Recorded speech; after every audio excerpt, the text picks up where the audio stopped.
नमस्कार मित्रों, NIS के इस स्टूडियो में आपका स्वागत है। मैं डॉक्टर नृपेंद्र वीर सिंह, दक्षिण बिहार केंद्रीय विश्वविद्यालय आज आपसे शैक्षिक नियमों एवं नीतियों का संक्षिप्त इतिहास विषय पर चर्चा करूंगा।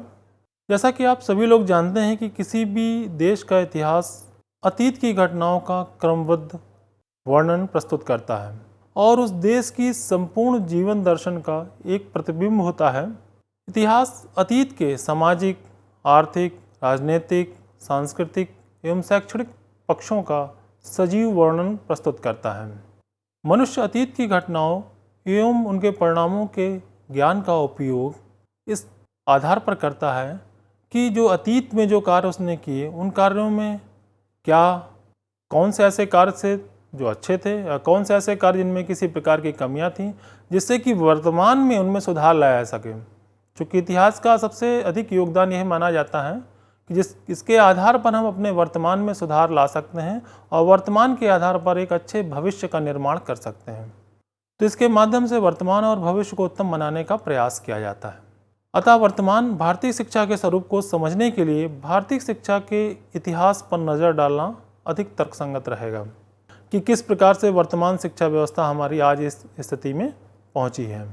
जैसा कि आप सभी लोग जानते हैं कि जब भारत स्वतंत्र हुआ 1947 में, उसके पश्चात 1950 में हमारे यहाँ संविधान लागू हुआ। संवैधानिक उपबंधों के अंतर्गत, नीति निर्देशक तत्वों के अंतर्गत अनुच्छेद 45 में यह उपबंध किया गया था कि राज्य 10 साल की अवधि के भीतर 6 वर्ष से लेकर 14 वर्ष तक की आयु के सभी बच्चों के लिए निःशुल्क एवं अनिवार्य शिक्षा का प्रबंध करेगा। इससे आप भली भांति परिचित हैं कि इन लक्ष्यों की प्राप्ति के लिए जो समय सीमा निर्धारित की गई थी वह 10 वर्ष निर्धारित की गई थी, लेकिन उन 10 वर्षों में किसी प्रकार से इन लक्ष्यों को प्राप्त नहीं किया जा सका। न केवल इन 10 वर्षों में, बल्कि आगामी लगभग 54 वर्षों तक इन्हें प्राप्त नहीं किया जा सका। यद्यपि इसके लिए सरकार के द्वारा समय समय पर अनेकों प्रयास किए गए, अनेकों कार्यक्रम, अनेकों योजनाएँ और स्कीम्स लाई गईं, लेकिन उनके द्वारा पूर्ण रूप में कभी भी उन लक्ष्यों को प्राप्त नहीं किया जा सका। सरकार के द्वारा जो भी प्रयास किए गए, जिनके माध्यम से अनुच्छेद 45 में वर्णित लक्ष्य अर्थात निःशुल्क एवं अनिवार्य शिक्षा को प्रदान करने का जो प्रयास किया गया था, उसकी प्राप्ति के लिए जो प्रयास किए गए, उन प्रयासों में कोई न कोई इस तरीके की कमियां रह जाती थीं, जिसके कारण वह प्रयास पूर्ण रूप में कभी लागू नहीं हो सके या उनका लाभ समाज के सभी लोगों को समान रूप से नहीं प्राप्त हो सका। सरकार के द्वारा समय समय पर अनेकों योजनाएं चलाई गईं जिससे कि इस लक्ष्य को प्राप्त किया जा सके, लेकिन कहीं न कहीं आर्थिक कारणों से उन लक्ष्यों की पूर्ण प्राप्ति नहीं की जा सकी। इन्हीं कार्यक्रमों में एक कार्यक्रम था ऑपरेशन ब्लैक बोर्ड। चूँकि 1986 की शिक्षा नीति में यह सुझाव दिया गया था कि प्राथमिक शिक्षा की जो भी आवश्यकताएं हैं उनकी पूर्ण रूप में प्राप्त की जाए और सभी को गुणवत्ता युक्त शिक्षा प्रदान करने का प्रबंध किया जाना चाहिए। इस योजना के तहत के तत्वाधान में ही ऑपरेशन ब्लैक बोर्ड योजना की शुरुआत की गई। इस योजना की शुरुआत वर्ष 1987 में हुई थी और यह योजना पूर्ण रूप से केंद्रीय योजना थी, अर्थात इसके लिए जो संपूर्ण धनराशि का व्यय केंद्र सरकार के द्वारा किया जाता था। इस योजना का उद्देश्य था कि प्राथमिक शिक्षा वाले बच्चों की सुविधा के लिए या एक विद्यालय में जो भी आवश्यक मूलभूत सुविधाएं हैं या संस्थागत उपकरण हैं या जो सामग्रियों की आवश्यकता है या जिन संसाधनों की आवश्यकता है, वह प्रत्येक विद्यालय में उपलब्ध कराए जाएं। साथ ही साथ इस योजना के तहत उन स्कूलों में अतिरिक्त शिक्षक नियुक्त किए जाने का भी प्रावधान किया गया जिन प्राथमिक विद्यालयों में लगातार 2 वर्षों तक 100 से अधिक नामांकन हुए हों। अर्थात किन्हीं विद्यालयों में अगर 100 से अधिक नामांकन हो रहे हैं और वहाँ पर शिक्षकों की संख्या जो है वह कम है, तो वहाँ पर अतिरिक्त शिक्षकों की नियुक्त किए जाने का भी प्रावधान इसके अंतर्गत किया गया। इस योजना का मूलभूत उद्देश्य था कि प्रत्येक विद्यालय स्तर पर मूलभूत सुविधाओं, चाहे वह शैक्षणिक आवश्यकताएं हों, चाहे वह शिक्षक की आवश्यकता हो, मतलब मूलभूत जो आवश्यकताएं एक विद्यालय को चलाने के लिए हैं, उनका कम से कम मिनिमम स्तर, मतलब न्यूनतम स्तर पर उनकी पूर्ति करने का प्रयास इस योजना के द्वारा किया गया। अध्यापक शिक्षा योजना। अध्यापक शिक्षा योजना केंद्र द्वारा प्रायोजित यह योजना वर्ष 1987-88 में शुरू की गई थी। इस योजना का प्रमुख ध्येय था कि जहां संभव हो मौजूदा प्राथमिक अध्यापक शिक्षण संस्थानों का स्तर बढ़ाकर नए संस्थानों को भी स्थापित किया जाए। अर्थात जहां पर जैसे संस्थानों की आवश्यकता है, यदि संस्थान का अधिक प्रसार किया जा सकता है तो उस संस्थान में अधिक संख्या में शिक्षक प्रशिक्षण की व्यवस्था की जाए, और जहां पर नए संस्थानों को स्थापित करने की आवश्यकता है वहां पर नए संस्थान स्थापित किए जाएं। इसका मूलभूत कारण यह था कि जो प्राथमिक शिक्षा या उच्च प्राथमिक शिक्षा के क्षेत्र में जो अध्यापकों की आवश्यकताएं थीं उनकी पूर्ति की जा सके। अर्थात अधिक से अधिक कुशल एवं प्रशिक्षित अध्यापकों को प्राथमिक शिक्षा व उच्च शिक्षा में नियोजित किया जा सके। अध्यापक शिक्षण संस्थानों का स्तर बढ़ाना, इसके अंतर्गत अध्यापक शिक्षा कॉलेज और शिक्षा में उच्च अध्ययन के संस्थान, जैसे कुछ संस्थान ऐसे हैं जो विश्वविद्यालय स्तर पर या अलग से उनका नियमन किया गया है, और कुछ हैं अध्यापक शिक्षा कॉलेज, टीचर एजुकेशन कॉलेज। तो इन संस्थानों के स्तरों को बढ़ाना, स्तरों को संख्यात्मक और गुणात्मक दोनों रूप में बढ़ाने का सुझाव इसके अंतर्गत रखा गया था, और प्रयास भी सरकार के द्वारा किया गया है। राज्य शैक्षिक शोध एवं प्रशिक्षण परिषद NCERT के माध्यम से इसको सशक्त बनाने का प्रयास किया गया, और इस योजना को वर्ष 2003 में संशोधित किया गया और पुनः 2004 में संशोधित दिशा निर्देशों के साथ लागू किया गया। अगली योजना है महिला समाख्या कार्यक्रम। सामाजिक और आर्थिक तौर पर पिछड़े वर्ग के ग्रामीण क्षेत्रों में महिलाओं की शिक्षा और सशक्तिकरण के लिए राष्ट्रीय शिक्षा नीति के लक्ष्यों को प्राप्त करने के लिए एक निश्चित कार्यक्रम के रूप में राष्ट्रीय शिक्षा नीति 1986 के लक्ष्यों को ध्यान में रखते हुए वर्ष 1989 में महिला समाख्या कार्यक्रम शुरू किया गया। महिला समाख्या कार्यक्रम के माध्यम से समानता के लक्ष्य की प्राप्ति का प्रयास किया गया। समानता से तात्पर्य यहाँ पर है कि जो सामाजिक समानता है, चूँकि महिलाओं को समाज में समान दर्जा प्रदान नहीं किया जाता था, जिसके कारण माना गया कि इसके माध्यम से कहीं न कहीं हम समानता के लक्ष्य को भी प्राप्त करेंगे।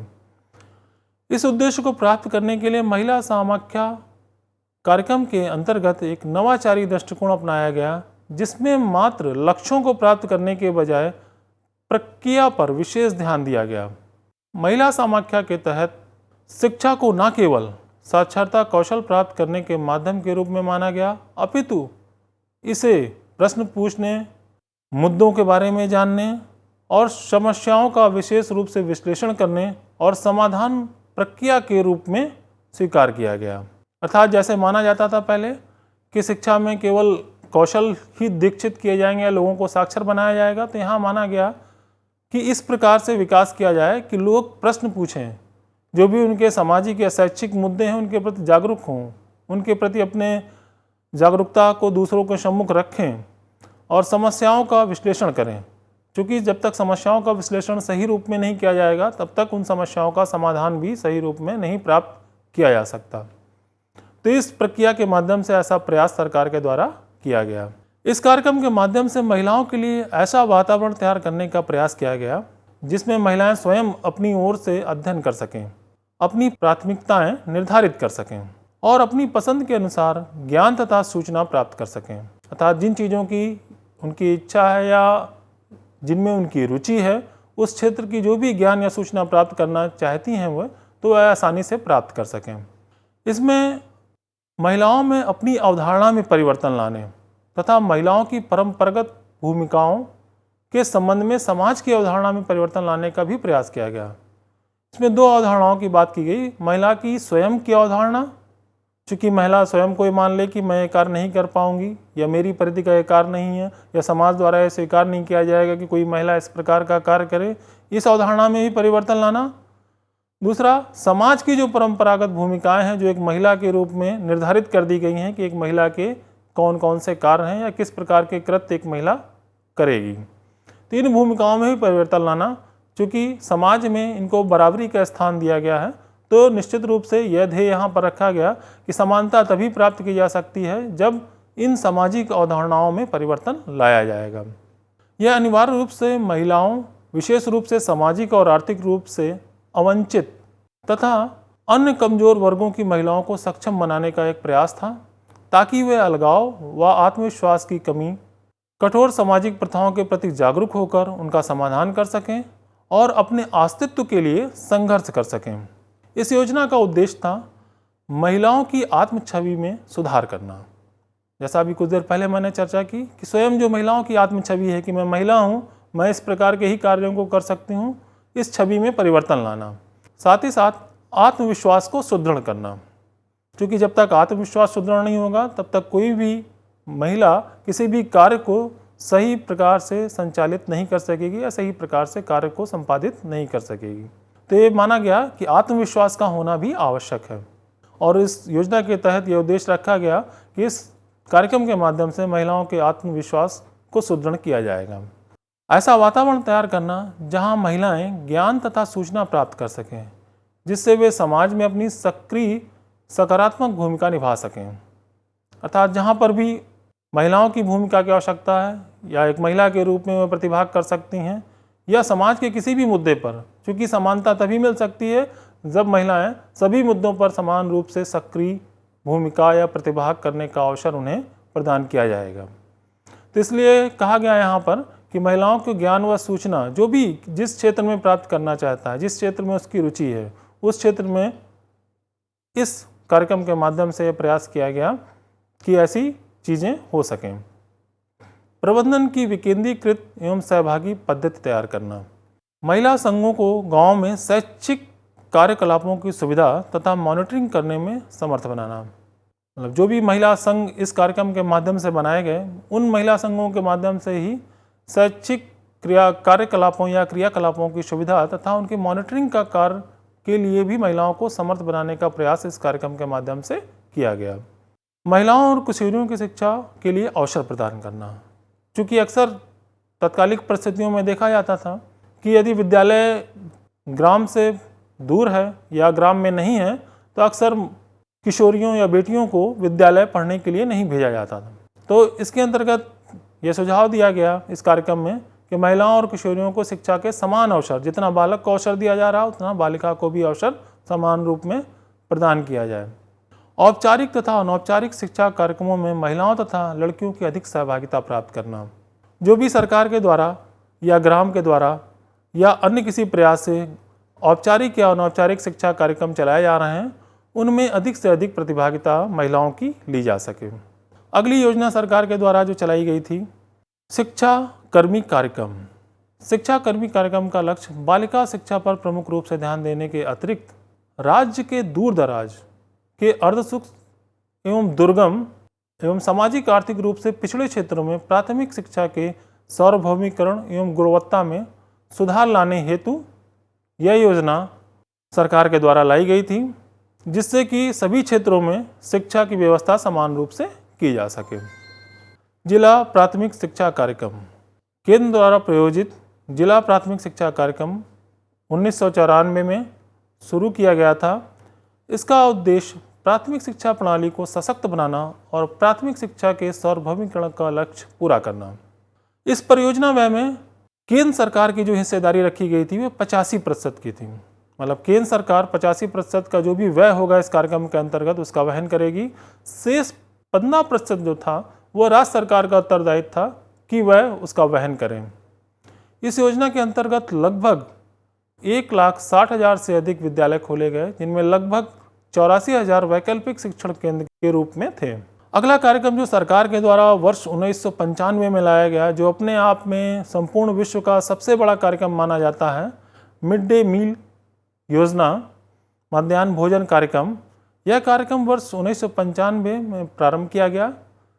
यह सरकार की अत्यंत महत्वाकांक्षी योजना थी और इसके प्रारंभ करने के पीछे ध्येय सरकार का यह था कि बच्चों को विद्यालय में अधिक से अधिक नामांकित किया जा सके और बच्चों को नियमित विद्यालय में उपस्थित होकर शिक्षा ग्रहण कर सकें, साथ ही साथ उन्हें भोजन भी प्रदान किया जा सके।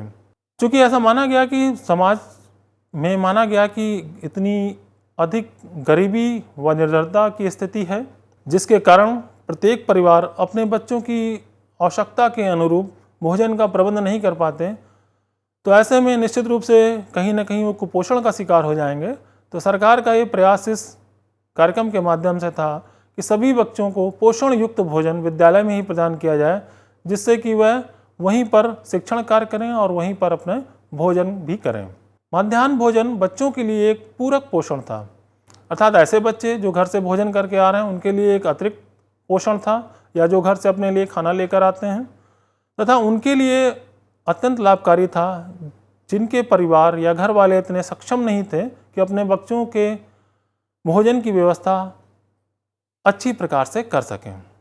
यह जो योजना थी समतावादी मूल्यों के प्रसार में सहायता प्रदान करती है, क्योंकि कक्षा में विभिन्न सामाजिक पृष्ठभूमि वाले बच्चे साथ में बैठते हैं और साथ में ही खाना खाते हैं। विशेष रूप से मध्याह्न भोजन में स्कूल के बच्चे जो होते हैं, किसी भी बिना जाति पात को देखे हुए या किन्हीं भी वर्गों में बिना बटे हुए, सभी लोग एक साथ बैठकर सारे अवरोधों को मिटाते हुए साथ में बैठकर भोजन ग्रहण करते हैं। मध्याह्न भोजन योजना बच्चों के ज्ञानात्मक, भावात्मक और सामाजिक विकास में मदद करती है। सुनियोजित मध्याह्न भोजना को बच्चों में विभिन्न अच्छी आदत डालने के अवसर के रूप में भी उपयोग में लाया जा सकता है। यह स्कीम महिलाओं को रोजगार के लिए उपयोगी स्रोत भी प्रदान करती है। मध्याह्न भोजन स्कीम देश के 2408 ब्लॉकों में एक केंद्रीय प्रायोजित स्कीम के रूप में 15 अगस्त 1995 में आरंभित की गई थी और वर्ष 1997-98 तक यह कार्यक्रम देश के लगभग सभी ब्लॉकों में प्रारंभ कर दिया गया था। कार्यक्रम का उद्देश्य था, इस स्कीम का लक्ष्य था भारत में अधिकांश बच्चे दो मुख्य समस्याओं अर्थात भूख और शिक्षा, जो दो मुख्य समस्याएं मानी गई, भूख और शिक्षा अर्थात सबसे पहले भोजन फिर शिक्षा, इन समस्याओं का समाधान का प्रयास इस योजना के माध्यम से किया गया। सरकारी स्थानीय निकाय और सरकारी सहायता प्राप्त और EGS एवं EI केंद्रों तथा सर्व शिक्षा अभियान के तहत सहायता प्राप्त मदरसों एवं मकतबों में कक्षा 1 से 5 के बच्चों को पोषण स्तर में सुधार करने के लिए यह योजना अत्यंत लाभकारी रही। लाभ वंचित वर्गों के गरीब बच्चों को नियमित रूप से स्कूल आने, कक्षा के कार्यकलापों पर ध्यान केंद्रित करने में सहायता करने के लिए भी यह योजना अत्यंत लाभकारी रही। क्योंकि अक्सर ये देखा जाता था कि गरीब घर के बच्चे विद्यालयों में शिक्षा ग्रहण करने नहीं जाते थे। उसका कारण यह था कि वह कहीं पर श्रम का कार्य करते थे जिससे कुछ धनोपार्जन कर सकें और उस धनोपार्जन से उनके परिवार में भोजन की व्यवस्था हो सके। तो सरकार के द्वारा प्रयास किया गया कि यदि भोजन बच्चों को विद्यालय में प्रदान किया जाएगा तो निश्चित रूप से माता पिता सजग होंगे और अपने बच्चों को विद्यालयों में भेजेंगे। ग्रीष्म अवकाश के दौरान अकाल पीड़ित क्षेत्रों में प्रारंभिक स्तर के बच्चों को पोषण संबंधी सहायता प्रदान करना, इन सभी कार्यक्रमों योजनाओं के माध्यम से ये प्रयास किया गया कि प्राथमिक शिक्षा के सार्वभौमिकरण के लक्ष्य को नहीं प्राप्त किया जा सका। यद्यपि कार्यक्रम सरकार के द्वारा अनेक चलाए गए, जैसा कि कुछ चर्चा अभी मैंने किया, इसके अतिरिक्त भी अनेक कार्यक्रम चलाए गए सरकार के द्वारा, लेकिन किन्हीं भी कार्यक्रमों के द्वारा सार्वभौमिकरण के लक्ष्य को पूर्ण रूप में नहीं प्राप्त किया जा सका। प्राथमिक शिक्षा के सार्वभौमिकरण के संदर्भ में सरकार तब सजग हुई जब उच्चतम न्यायालय ने उन्नी कृष्णन के बाद में सरकार को ये निर्देश दिया कि वह जल्द से जल्द प्रत्येक बच्चे को अनिवार्य एवं निःशुल्क शिक्षा का अधिकार प्रदान करे। इस ऐतिहासिक निर्णय के फलस्वरूप ही सरकार ने प्राथमिक शिक्षा के सार्वभौमिकरण के लिए सर्व शिक्षा अभियान वर्ष 2009 में शुरू किया। अर्थात सरकार ने यह पूर्ण रूप में कार्य तभी प्रारंभ किया जब सर्वोच्च न्यायालय अर्थात उच्चतम न्यायालय ने अपने निर्णय में सरकार को यह दिशा निर्देशित किया कि सभी के लिए शिक्षा का प्रबंध किया जाए और इसे शिक्षा का अधिकार बनाया जाए। आशा करता हूं कि आज का चर्चा आपके लिए लाभकारी रही होगी। धन्यवाद।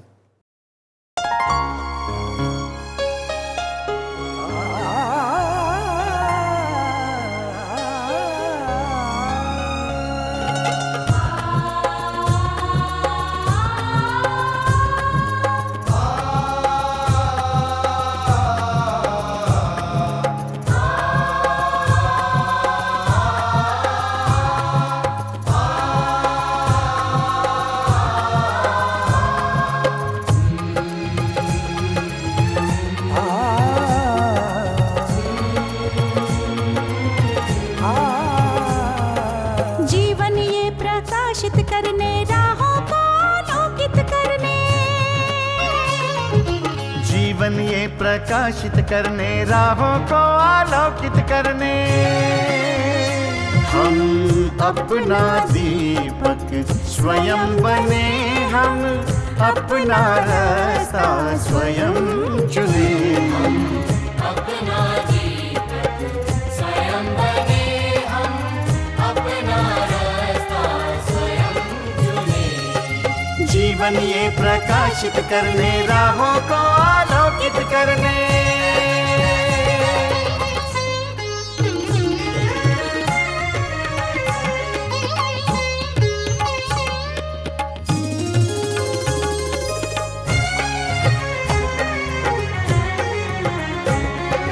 धन साधन समय की सीमा से विद्यालय जो मुक्त हो, धन साधन समय की सीमा से विद्यालय जो मुक्त हो। कभी पढ़े हम कहीं पढ़े, वे विषय की लोच से युक्त हो। कभी पढ़े हम कहीं पढ़े, वे विषय की लोच से युक्त हो। मित्रों हम उठे और जागे, मंजिल आने की ध्वनि सुने। हम अपना दीपक स्वयं बने, हम अपना रास्ता स्वयं चुने। जीवन ये प्रकाशित करने, राहों को आलोकित करने।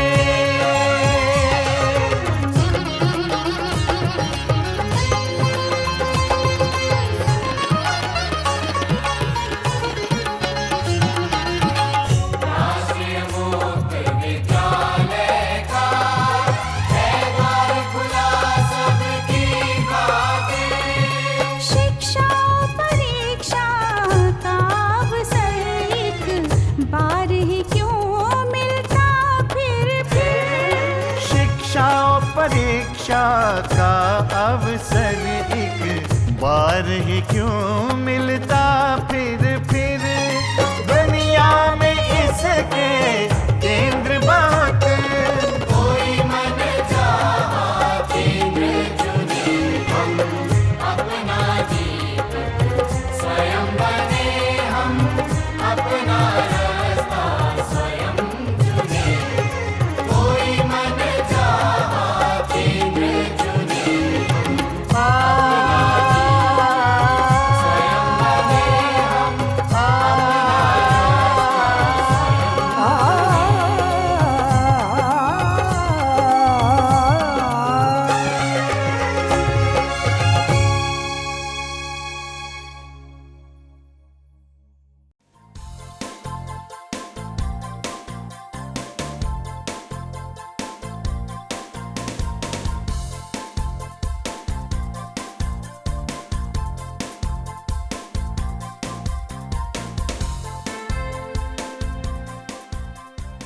घर बैठे पाएं राष्ट्रीय मुक्त विद्यालय शिक्षा संस्थान यानी NIOS में एडमिशन, वो भी एकदम आसान तरीके से, जिससे शिक्षार्थियों को होगी समय और धन दोनों की बचत।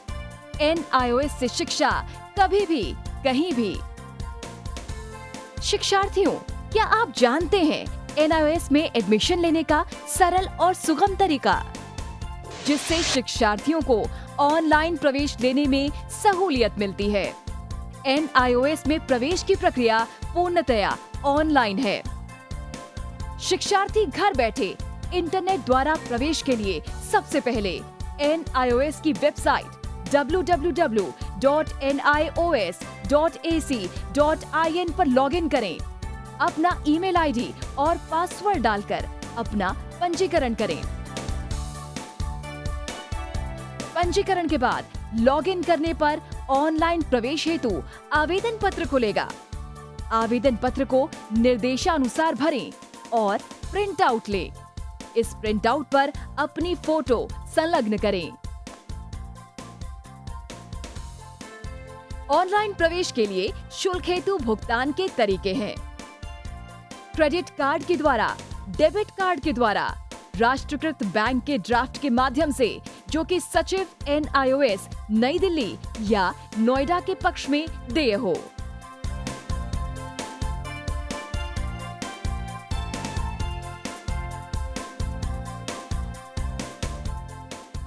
भरे हुए आवेदन पत्र के साथ साथ डिमांड ड्राफ्ट और संलग्न किए जाने वाले दस्तावेज हैं जन्म रजिस्ट्रार के जिला कार्यालय से जारी जन्म प्रमाण पत्र की सत्यापित प्रति, जिसमें जन्म तिथि अंकित हो, पिछले विद्यालय से प्राप्त विद्यालय छोड़ने का प्रमाण पत्र जिसमें आवेदक की जन्म तिथि लिखी हो, प्रवेश फॉर्म का प्रिंट आउट NIOS के संबद्ध क्षेत्र केंद्रों पर 10 दिनों में पहुंच जाना चाहिए, अन्यथा उचित दस्तावेज ना लगे होने पर आवेदन फॉर्म रद्द किया जा सकता है। प्रवेश प्रक्रिया की पुष्टि होने के बाद शिक्षार्थियों को परिचय पत्र व अध्ययन सामग्री डाक द्वारा तुरंत पहुंचाई जाती है। ऑनलाइन प्रवेश एक बहुत ही सुगम और सुविधाजनक प्रवेश प्रणाली है। Online on time for safe and secure admission.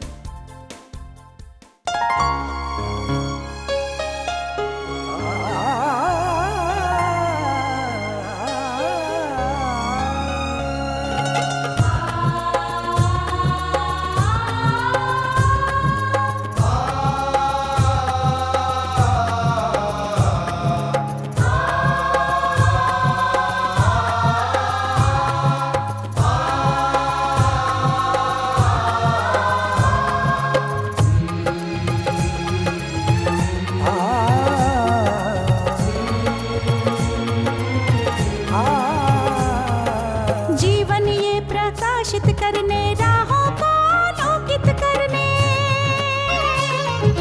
जीवन ये प्रकाशित करने, राहों को आलोकित करने, हम अपना दीपक स्वयं बने, हम अपना रास्ता स्वयं चुने। अपना दीपक स्वयं बने, हम अपना रास्ता स्वयं चुने। जीवन ये प्रकाशित करने, राहों को आलोकित करने।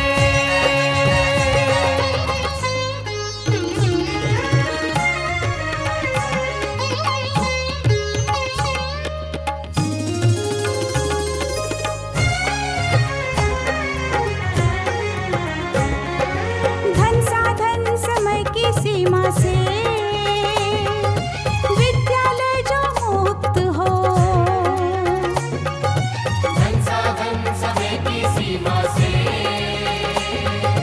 विद्यालय जो मुक्त हो। कभी पढ़े हम कहीं पढ़े, वे विषय की लोच से युक्त हो। कभी पढ़े हम कहीं पढ़े, वे विषय की लोच से युक्त हो। मित्रों हम उठे और जागे, मंजिल आने की ध्वनि सुने, हम अपना दीपक स्वयं बने, हम अपना रास्ता स्वयं चुने। जीवन ये प्रकाशित करने, राहों को आलोकित करने।